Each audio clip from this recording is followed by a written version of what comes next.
So, it's a very big honor for me. Thank you very much for coming.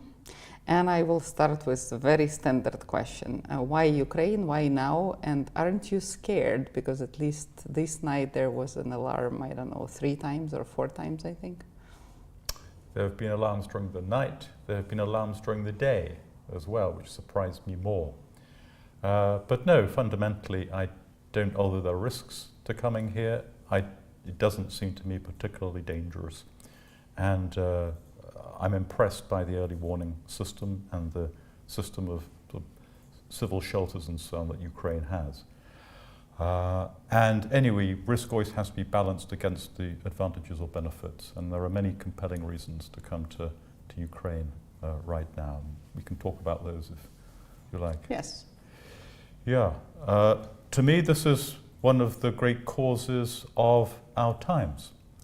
The stakes for all of Europe, and by Europe I include Ukraine, are in security terms and in moral terms are profound.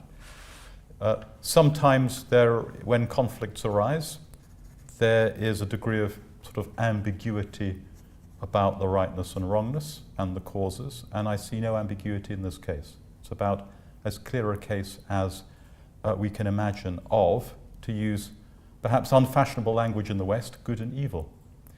And I want to play at least the role that I'm capable of in helping to explain what's at stake and to make the case based on, not on emotion or passion, but on rigorous and clear analysis and understanding of why it is imperative for Europe to be fully aware of what is at stake and to rearm itself and to help and support Ukraine to the extent that it possibly can. I worry that Europe is too slow, that in Europe we are less than the sum of our parts, and there is not sufficient awareness and urgency, either at the level of governments or among society more broadly, about how much we need to change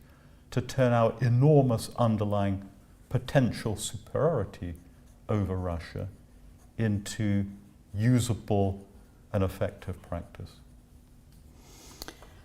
You said Ukraine as part of Europe, or you said Europe meaning Ukraine as part of Europe. Including, yeah. When Ukraine became Europe for you, when the whole thing of ex-Soviet Union, part of Soviet Union, part of Russia, when did it disappear personally for you? If it did. Yeah, it's a very good question. So, of course, as we know, the Soviet Union disintegrated into its 15 parts in 1991, which now feels a very long time ago. 35 years, yes. And yet we haven't really found a satisfactory new term for this part of the world. And the unsatisfactory shorthand that we often use is former Soviet Union. But of course, this is now a region of states with a common past, but very different trajectories into the future. So, and part of that series of diverging journeys that these countries have made has caused us to sort of redefine what we mean by the, as it were, political and moral geography of the entire continent.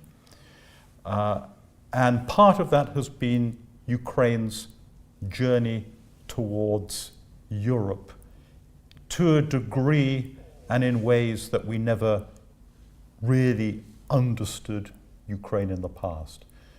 Part of that story is Ukraine's difficult and incomplete journey towards the institutions and the values that we associate with Europe, but an accelerating path, I would say, especially since 2014. And another part of that story, the other side of that coin, is the divergence between what Russia has become on the one hand and what Ukraine is becoming on the other. There was a natural, I think, reflex or instinct, an unexamined assumption for some years after 1991, that Russia and Ukraine, yes, if not identical, essentially sort of broadly similar. At least for the uninformed from the outside, we tended to think of them as more similar to one another than either was to any of the countries west.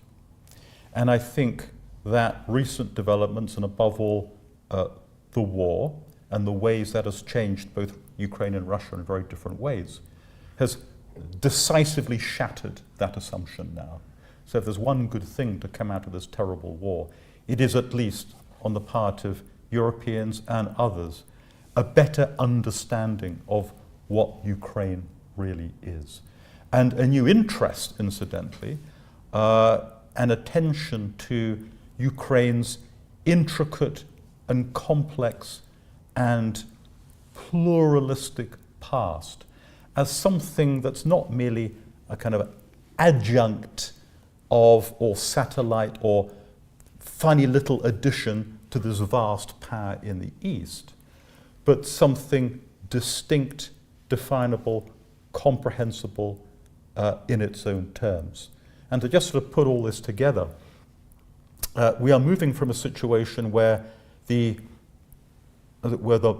moral topography, if you like, of the whole of Eurasia has moved in our imagination from a situation where we have Europe, Russia, and a few funny countries in between, Ukraine, Belarus, Moldova, to something where Ukraine is much more intrinsically and progressively part of Europe, and actually the exception, the otherness, is something that is concentrated in our understanding of Russia. And the differences between sadly what Russia has become now and what everyone else is really, that has struck and impressed, I think, a lot of people now. There's been a shocking, as it were, clarification driven by the war. So we think about space and about culture in new ways and in new relationships now. Do you remember your moment when you suddenly realized that it's a totally different country? I wouldn't say it's a moment, it's a progressive sort of unfolding, driven as much by experience as by the kind of abstraction of reading. And I suppose my first real realization that was something kind of different and interesting going on here was when I spent time not in Ukraine but in Belarus, because that's an important part of the strategic space as well. And just to sort of say a little bit more about my sort of personal history, I worked for 4 years in Moscow at the embassy there, and it had never occurred to me in any of that time to visit Belarus, even though it was sort of easy to get to. I had this, in my imagination, I had this sense of Belarus as a kind of a Soviet fossil that has somehow survived into the 21st century, nothing of any interest. I visited other countries in the region, including Ukraine briefly. I never visited Belarus. And then I took up a new position in Minsk, and it's a short overnight journey. I travel by train with my 2 cats, incidentally, and very quickly I realized that even though the Belarusian system, the state, was even then, over 20 years ago, repressive, more so than Russia's system, that the social soil, as it were, felt strikingly different. There was this sense of crossing a cultural fault line and making that short journey. And that I was partaking of something authentically European. In a way, honestly, I never really felt when I was in Russia. So, and that's all of a piece with understanding Ukraine in this way as well. If one looks at the tides of history and the ebb and flow of influences across this space, then we don't have to go very far back in history to realize that these were societies and cultures that did not partake of, until relatively recently, did not partake of, were not subordinated to, were not shaped by Muscovite influence, but rather something more complex, more plural, and more recognizably European. You said values that we associate with Europe. First of all, what are you talking about when you say this? And did it change during the time of the war? Did something change in those values? Or in your perception? European values. So this is a large and perhaps sort of controversial, sort of contested terrain. There is a lot of self-congratulation sometimes that radiates from Brussels about European principles, European values. You don't have to go very far back in history to see Europeans doing terrible things to other peoples around the world, subordinating, the poorer, the darker skinned in sort of, empires. All sorts of things that are unrecognizable to those who sort of declaim European values today. But if I had to retrieve a usable essence of some modern European history in some positive sense, I think a big part of that would be the concept of civil society, limited government. The government controlled by or answerable to civic social opinion. And of course there have been zigzags and exceptions to that, and monstrous and horrific European experiments, even in the 20th century, in totalitarian government. But I would argue they're very much the exception.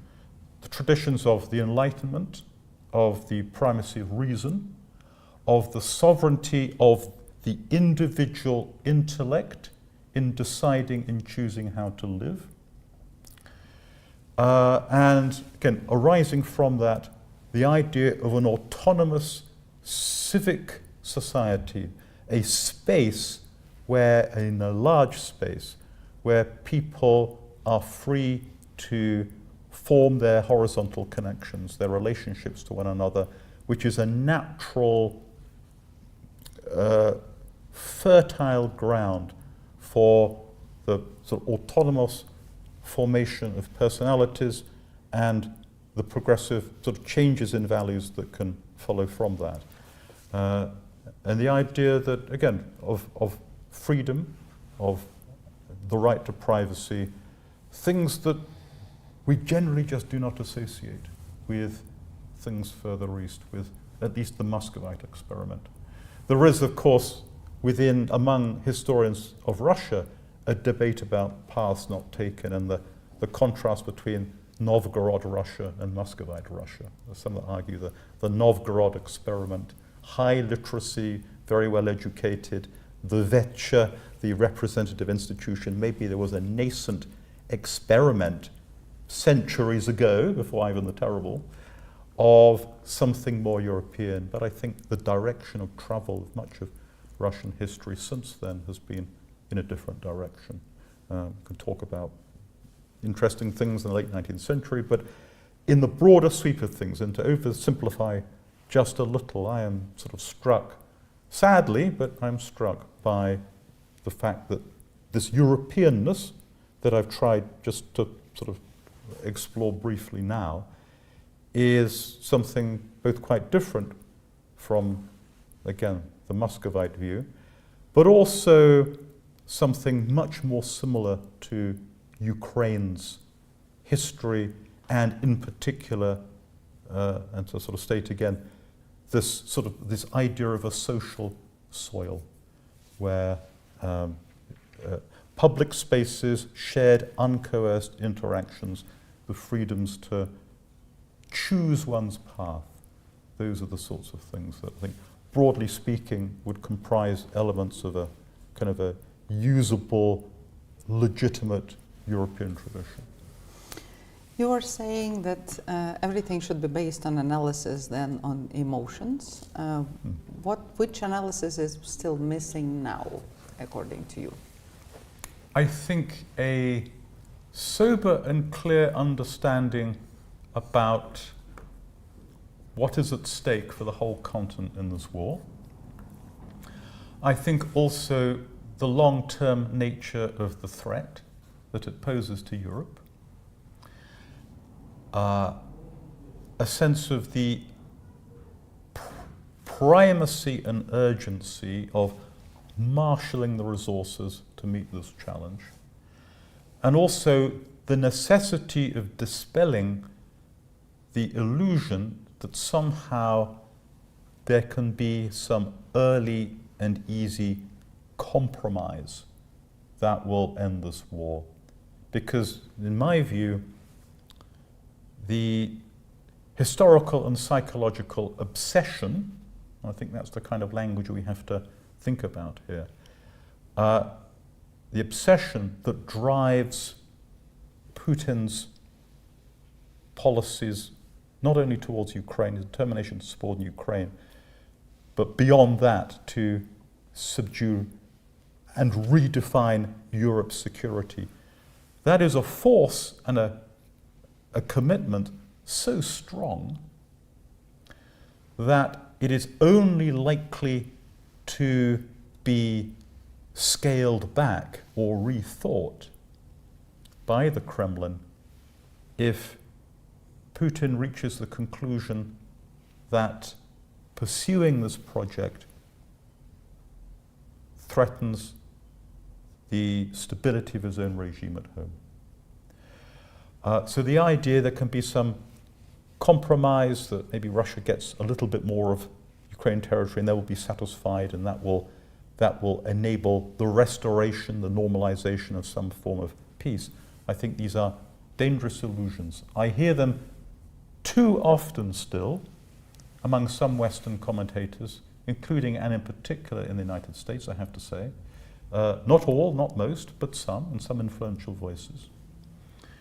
And I think that to hold such a position is to ignore all of the lessons that we, in particular Ukraine, have had to learn since at least 2022. Right? One might reasonably say at least 2014, or at least 2004, in fact. So a sober, stark recognition of the severity of and determination of the threat that is posed to us. And it's a conclusion that it gives me no pleasure to form, but I think a clarifying of, again, the essence of the situation is now imperative. You grew up in Great Britain, Yeah, right? yeah. And when did you become interested in this part of the world? When I was still a teenager, and I'm old enough that was during the later stages of the Cold War. And in those times, of course, it was the Soviet Union. And the Soviet Union was something enormous, dangerous, and mysterious. And that was an irresistible combination of qualities, I would say. Intriguing. And in those times, of course, there was I'm talking even before 1985, okay, before Gorbachev, before Perestroika and so on, the grim, frightening early days, late days of the Cold War. And we remember it very well, Reagan, Brezhnev, Andropov, and so on. All of these things that happened, the shooting down of the South Korea airliner, recall that 1983, Reagan's Star Wars project, all of these events that Europe, or Western Europe as it was then, as it divided into blocks, felt very imperiled by. We had nuclear weapons deployed on our territory, American nuclear weapons. We had Russian nuclear weapons, new sophisticated ones, the SS-20s, as they're called, targeting us. So you take all this together and say, what's going on here? How do we understand this? And what is the nature of this mysterious beast, the Soviet Union? It's actually very hard to visit. And even if you've got to visit it, there's very little of it that you could see. Around 90% of the territory was off limits to foreigners. So that was what fascinated me. Language. How did you start to study language? Oh, well, that was, I got to grips with Russian a little later. I was a postgraduate student. I was doing my PhD. And by this time, fast forward to the 1990s. So, and country, Soviet Union broken up. Russia was in the kind of the chaos of a sort of partial transition. And I wanted to write my dissertation about the Cold War, but using the sources in the Soviet archives that were unavailable while the Cold War was going on. So in effect, there was the opportunity, once the Soviet Union had broken up, to rewrite the history of this whole period of sort of 4 decades or so. So, to get into the archives, which were very open at that time, to read the documents, to talk to people, to interview people now retired who were willing to speak. And that was very interesting, and they were. I spoke to lots of interesting people. One of them actually, a former head of the KGB, Vladimir Semichastny, who was the head of the KGB in the early 1960s, including during the Cuban Missile Crisis. So I went to his apartment and we had a cup of tea and he told me a thing or two. You said several times social soil, which I really like as a term. It's very, very nice. How do you feel us? What is our social soil now, Ukrainians? And you were here several times, right? Several times, but well, only a few times, I have to say, and I wish in retrospect I'd spent more. The first time was in 1989. So again, when it was the Ukraine, not Ukraine, and of course very different from now. But yes, more recently I've spent more time. So and of course Ukrainian society has changed in some significant ways, including under the pressure of war. And the urgent sort of collective necessity to sort of address that fundamental sort of existential threat. Every time I come here, I'm sort of, I don't know, beguiled and charmed, and I find just daily life here very, very, very pleasant, but not in trivial ways. I'm constantly impressed by the quality of the people, and the combination of qualities, I would say. So it's a combination of a certain kind of seriousness and focus, which is right in wartime, but also a kind of humor and irony, a kind of a wryness, and a fundamental decency. It's immense. The sort of attractive combination of qualities.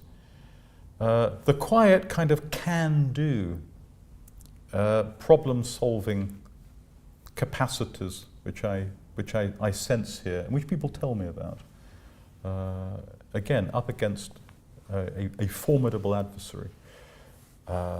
Improvising, innovating, actually outthinking the enemy, using this sort of natural ingenuity and cooperating in all sorts of sort of intelligent ways.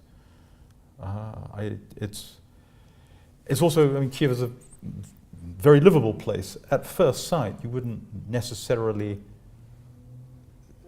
assume that this is what the capital city of a country in war looks like. Of course, the evidence, the signs are everywhere if you look for them. Uniforms and sort of posters up on buildings and various other things, but the sort of creativity that creates these lovely sort of cafes and restaurants and so on. Many of them kind of individual. I like that about Ukraine as well. This sort of capacity to create sort of cool and interesting spaces. It's not the most important thing, but it's a nice and it imparts the place with a very attractive character, I would say. When you were a kid, what do you remember you were told about Soviet Union? Soviet Union was, but it was our main adversary. It was a country immensely powerful, very repressive, of course, a threat to us. Not terribly much more than that, because very few people got to go there. You know, journalists did, and they did their reporting. We really got a trickle of news. It was a very, very controlled society, of course. We were told, and funnily enough, I was just speaking to my mother very recently. She's rereading some books that I remember on her bookshelves as a child, when I was a child. And there were books there about, for example, Soviet psychiatry and how political dissidents were sent. I mean, in Stalin's time, they were sent to the Gulag and were killed. After that, they were sent to psychiatric hospitals, and they were pumped full of awful drugs and that sort of thing. So we knew enough to realize that this is a very repressive system. And then when particular things happened, I remember vividly when the Soviet Union invaded Afghanistan. It was our Christmas Day, December the 25th, 1979. That sense that actually, how much further could it go? Could the Soviet Union carry out an invasion, say, of Yugoslavia, when Tito in his last days, could it, move further west? We knew very well that the Soviet Union, had repressed freedom in Hungary and Czechoslovakia, and in Poland, in martial law, and so on. So yeah, it was. I think I certainly had no illusions about it. Culture. There are lots of talks about culture, cancel culture, the role of the culture during the war. If you remember, what were books or films important for you when you studied this part of the world? Or when you moved, for example, to work in Russia or then in Belarus?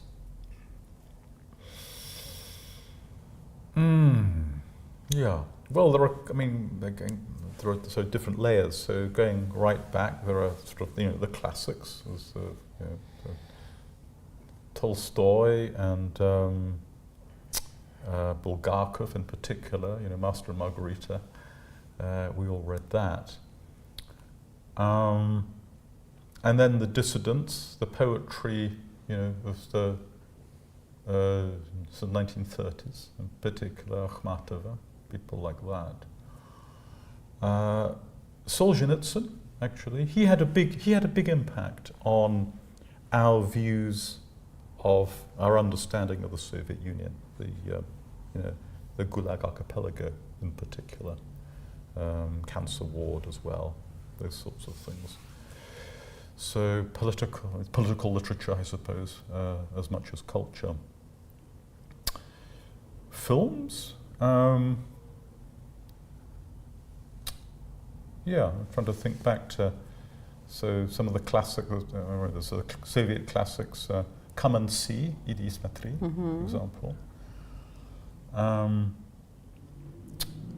some of Tarkovsky's films as well. One of my favorite films is less well known. It's called Okno v Paris. Oh, I know it very well. Yeah. It's very nice. It's lovely. It's very funny. And it's a sort of a satire, it is a post-Soviet film, a satire of, also self-critical satire of Russian life.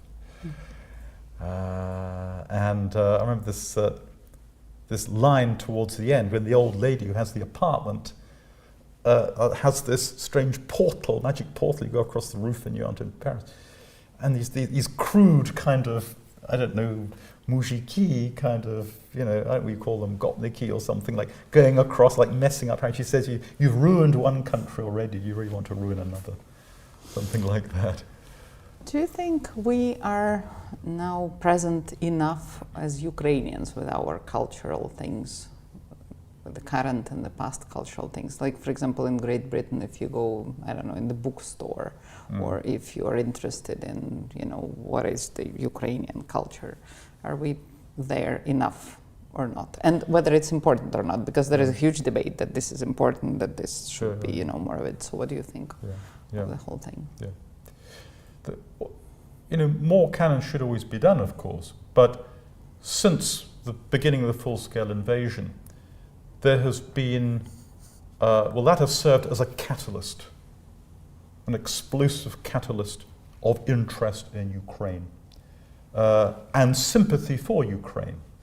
And I think at the popular level, this, you know, this should not be underestimated. Certainly in my country, what really strikes me is how much instinctive widespread support there is. Everywhere, for example, you might say it's like cheap support is easy to do, but it's, I think, significant that, you know, everywhere you see Ukrainian flags, you know, big and small, in shops and people. I was recently, I was up visiting friends in northern Scotland. And Scotland is a big place. You can right north, I mean, you live in the north, and there was a roundabout there. And on the roundabout, there's a Ukrainian flag. It's extraordinary, you know. I wouldn't quite say it's the middle of nowhere, but this is quite a remote spot. It's just one example. So there's been instinctive outpouring of sympathy and support. And together with that, a curiosity and interest, and a recognition that Ukraine is its own thing.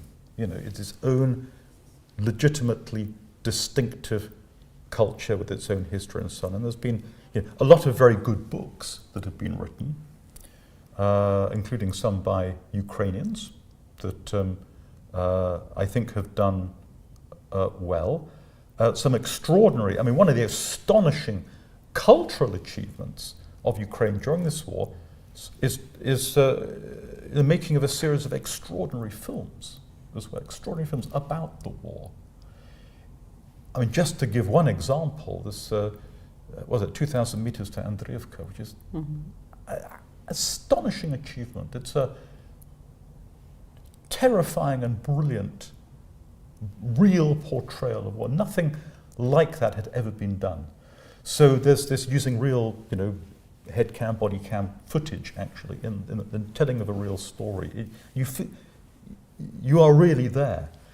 So it's clear there's astonishing in the cinematic world. There's astonishing sort of talents, and films are very good because people who don't necessarily read many books, you know, they will go to the cinema, and these things win awards, and that sort of, you know, arouses people's curiosity, and they see them and so on. So I think that all this is very important in bolstering and sustaining this understanding of what's at stake and what Ukraine is. I suppose one more thing that has served this purpose is that, of course, we, like other countries, have taken in, you know, several thousand Ukrainian refugees. They've come into, you know, people's homes. They have begun to, you know, build a life there, get jobs and work and, you know, form families and so on. So encountering people, of course, firsthand, face to face, is also helps, you know, familiarize us with Ukraine. I'm personally proud to be a benefactor of the Ukrainian Institute of London, whose mission is to make Ukraine better known to London, more broadly to Britain, but particularly to people in London. You said in the beginning of the interview my role in the whole thing. So how do you perceive your role now? Well, I work for a think tank, a research institute, and my responsibilities lie in, you know, the analysis and understanding of the diplomacy, the politics, the economics of this region, which for all practical purposes now, means about 90% of the work I do is related to Russia's war in Ukraine. Its course, its dynamics, again, the diplomacy of it, its implications for European security. So, yeah, I research, I bring sources together, I write, I engage with the media, with civil society, with the private sector, and so on. Now, our institute is and should be objective and impartial in its analysis. We are not a campaigning organization. We do not, explicitly promote one cause or another. I think it's in everyone's interest for us to be seen as an impartial and reliable and credible source of information and analysis. So there is that commitment to objectivity. But at the same time, my colleagues and I all know where right lies and where wrong lies in this. So as individuals, we still have a commitment, a moral commitment to supporting, one side rather than the other. So I have to balance those two to a degree. My professional hat, I'm objective and impartial, but that's leavened with a moral commitment to a particular outcome, I would say. We were in the restaurant recently together with the friends, and you asked us what were we doing the first day of war. Where were we? Where were you at the first day of our war? I was in Washington, D.C., and it was about 9 o'clock, 10 o'clock in the evening there. And I got a message from Sky News, the international broadcaster, saying, we think that Russia has begun its invasion, would like to interview you. So I scrambled and I got on the air, and they were interviewing me live, and they had my voice, and as they were interviewing me, it wasn't my head and it wasn't the interviewer's head on the screen. It was central Kyiv, and the distant and steadily less distant sort of noises of explosions and so on. And the interviewer was saying, do you think an invasion has begun? And so they were saying, we're not certain, so it hasn't been confirmed, and asking for analysis. And essentially I said, yes, the invasion has begun. So, and a few months later I went back to the UK, and a very good friend of mine said that he was watching Sky News, and suddenly my voice came on, and I was the first voice he heard talking about the war. If you would continue asking us these questions, and if each one of those people who were at the table that evening decide to write a book, what would you like us to cover in there?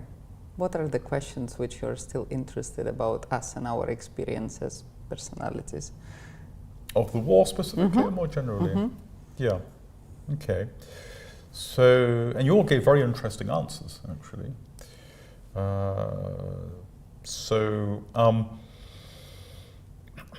It's interesting. I mean, the way to do it would be maybe to talk about pick a day before the war. It might be the day before the war, but perhaps that's not the best day, because most people thought that something was about to happen. Maybe a week or a month or something like that before the war. What life was like, what the daily routines were like, what you're thinking and feeling in more or less normal times.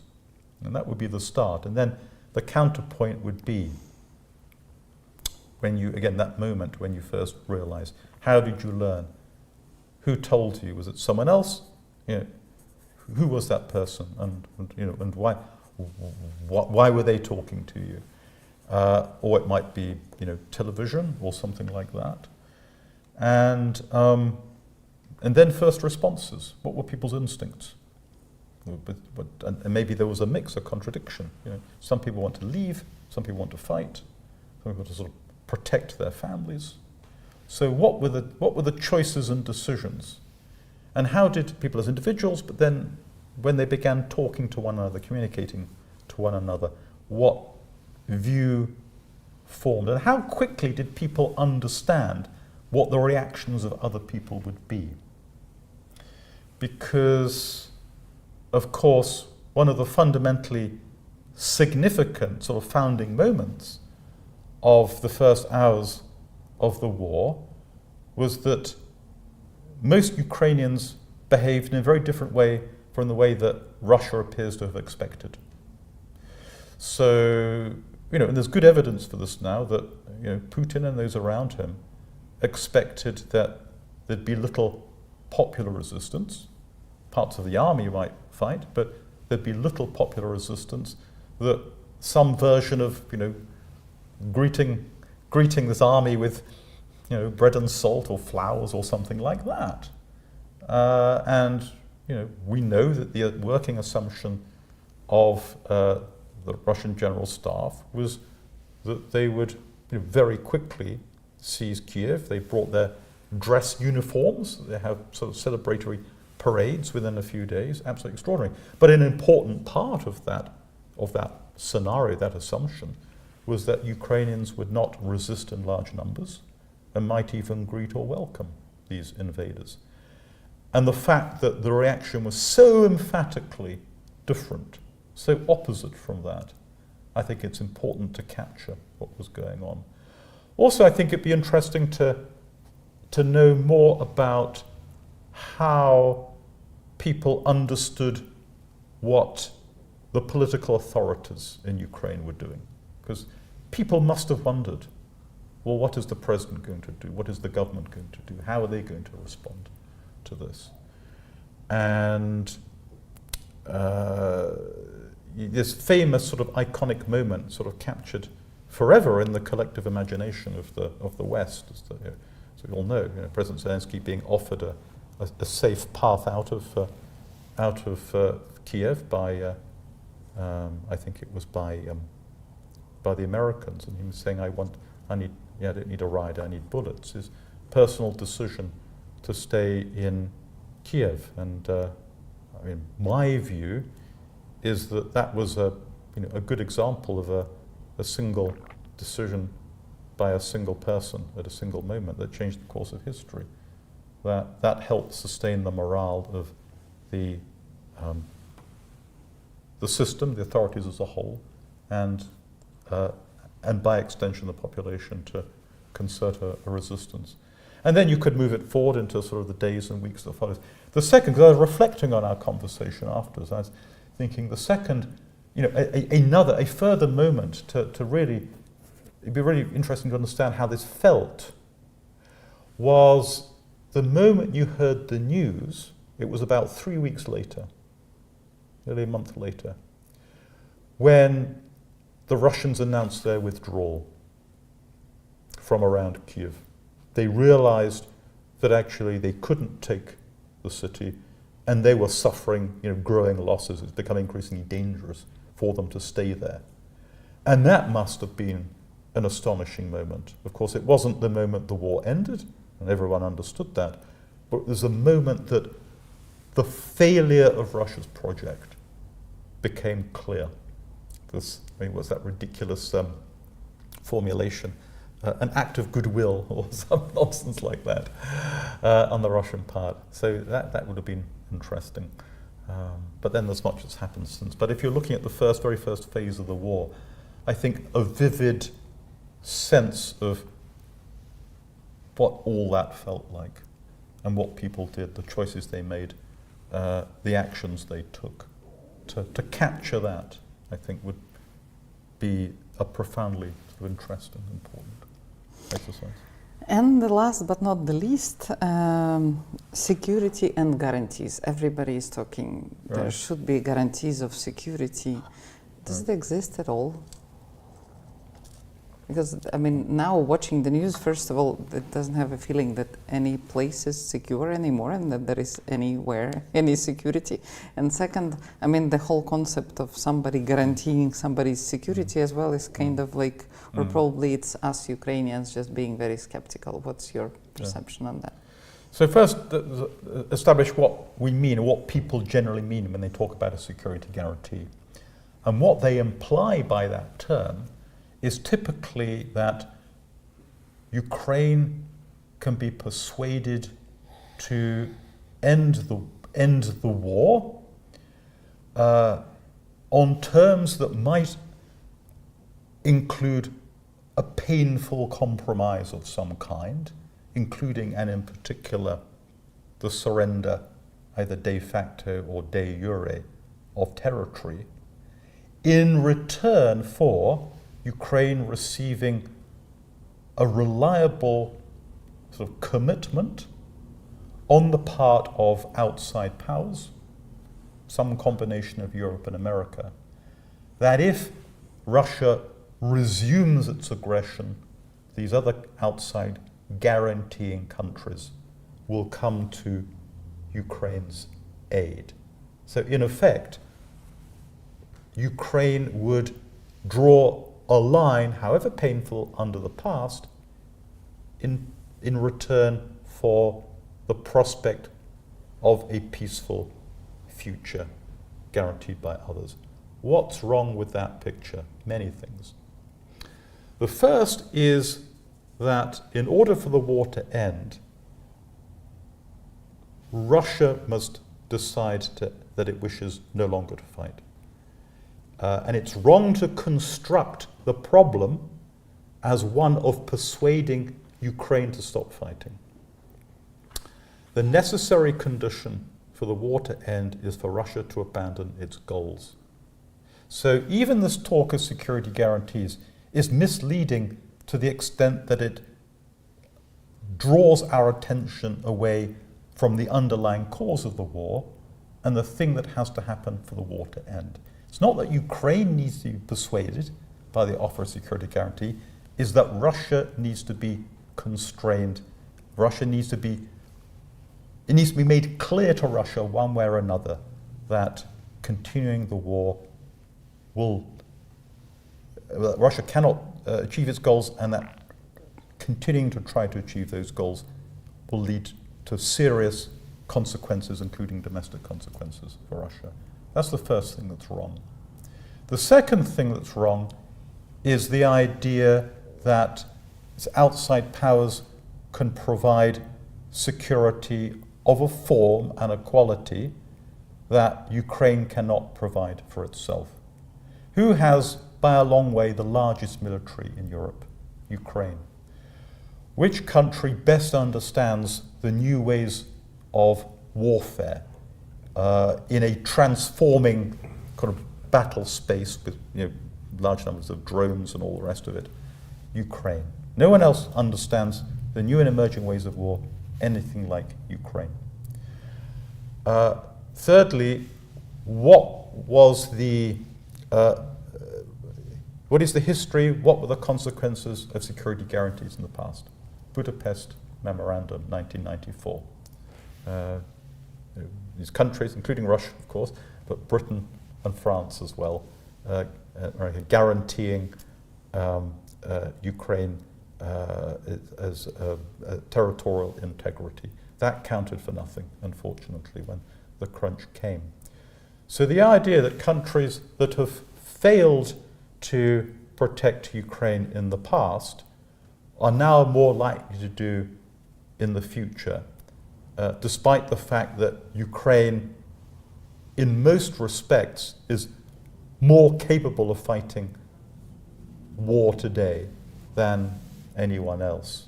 I think that, if you look at these security guarantee arguments, they just sort of fall apart in your hands. But to look forward in a more positive way, what do future forms of security look like? Ukraine ultimately is the best guarantor of its own security. in some combination with other countries, and in particular with, well, it had to be with Europe, with America, and present circumstances, as you know, it's less and less clear. In fact, if anything, security guarantees on the part of the United States are now less reliable than ever, because we have no idea what Trump will think or say tomorrow.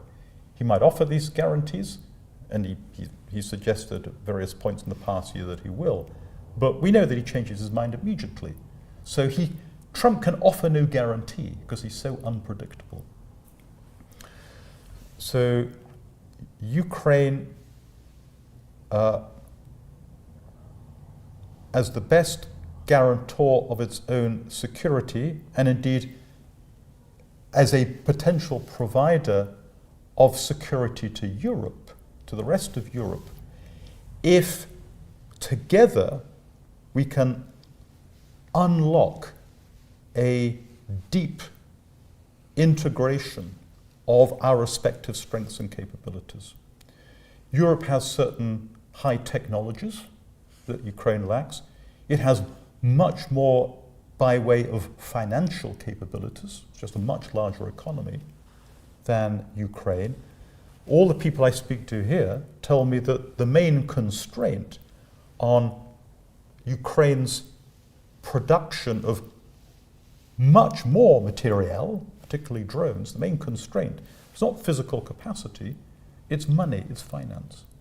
So, I mean, this is part of a larger and more complex story, but the essence of a security solution is for some continent-wide, Ukraine plus the rest of Europe, in as far as is possible, to integrate their defense industrial capabilities, properly financed by European economies. So, in combining their complementary strengths, Ukraine's experiences, Europe's finances and technology. So it's not, it gets beyond this idea. There's this thing called Ukraine, thing called Europe, and there's going to be some relationship between them about security guarantees. That's nonsense. This, to all intents and purposes, should be thought of as a single security entity. And finally, I'll just sort of finish on this. We should be encouraged by the fact that Europe's latent underlying strength, underlying superiority over Russia in the resources of military power is very great. If we compare the size of Europe's economy with Russia's and its population with Russia's, our margin of superiority over Russia in terms of GDP and in terms of population is much greater than the margins of superiority that the whole of the Atlantic Alliance enjoyed over the whole of the Warsaw Pact during the Cold War. So we finish where we began, with a reference to the Cold War and that 4-decade confrontation, ultimately won, we have to say that, by the West, because the other side disintegrated. And if we look at, again, if we weigh the balances of relative power, we are in most respects in an even better position now. We have a favorable balance of resources. What's not yet clear is whether we have a favorable balance of resolve, of willpower. And that's the urgent task for Europe to wake up and understand what needs to be done. I am very grateful to you for this hour. I asked only 1/4 of the questions I had. So next time when you are in Kyiv, I hope that you will come again. With pleasure. Thank you. Thank you very much.